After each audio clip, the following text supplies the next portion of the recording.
माँ से छुपाकर ऑफिस जाने का समय हो रहा था। यह एक राज की बात है और इसका राज रहना ही सबके लिए सही है। इसलिए ध्यान रहे कि गलती से भी यह बात घर में किसी को पता ना चले, खासकर माँ को। राजीव रीता को समझाने में लगा था, क्योंकि वह जानता था कि रीता की बोलने की आदत एक दिन उसे बहुत भारी पड़ने वाली है। रीता बोलने के सुर में वह सब कुछ बोल जाती थी जो उसे नहीं बोलना चाहिए।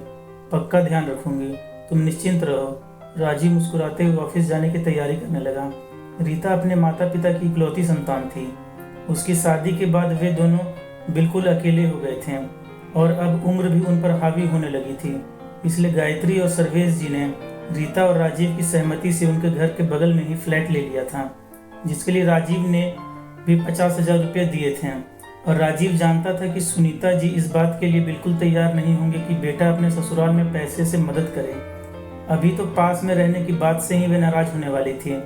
रीता भी किचन में आकर टिफिन और नाश्ते की तैयारी करने लगी। बहू, राजीव चला गया क्या? नहीं माँ जी, बस तैयार हो रहे हैं, कुछ बात करनी थी। सुनीता जी वहीं सोफे पर बैठ गई। आ गया माँ। बोली, क्या बात है? रीता, जल्दी नाश्ता दे दो, देर हो रही है। मुझे कुछ पैसे चाहिए, माँ ने कहा। राजीव, कितने पैसे चाहिए माँ? 1 लाख, सुनीता जी ने धीरे से कहा। कुछ खास नहीं बेटा, रूबी मांग रही थी। दामाद जी बाहर गए हैं और तेरे पिताजी के पास इतने पैसे नहीं हैं। क्या, किस लिए? इतने पैसों की क्या करेगी? राजीव के साथ रीता भी चौंक गई। वो उसे नया टीवी चाहिए था, तो सुनीता जी भी जानती थी कि बेटी गलत फरमाइश कर रही, पर मानना नहीं चाहती थी। पर बेटा, तेरी बहन है और हमसे नहीं कहेगी तो किससे कहेगी? तुझे तो पैसे मिलने वाले थे ना, उसी में से दे दे, फिर वापस कर देगी। मैं नहीं देने वाला, और जीजा जी ने भी मना कर दिया होगा, तभी उसने आपसे कहा। पापा को भी मैं मना कर दे रहा हूँ। यहाँ इंसान एक एक पैसे जोड़कर खर्च करता है और उसे टीवी की पड़ी है।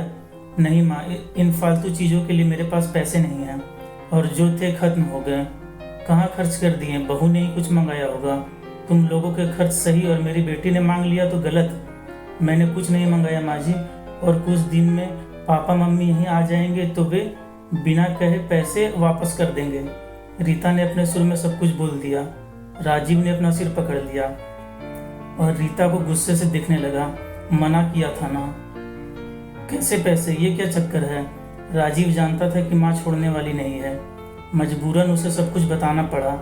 ये अच्छा है, ससुराल के लिए तेरे पास पैसे हैं और अपनी बहन के लिए नहीं है। तभी मैं कहूँ कि तू क्यों मना कर रहा? नहीं तो तू जरूर पैसे दे देता।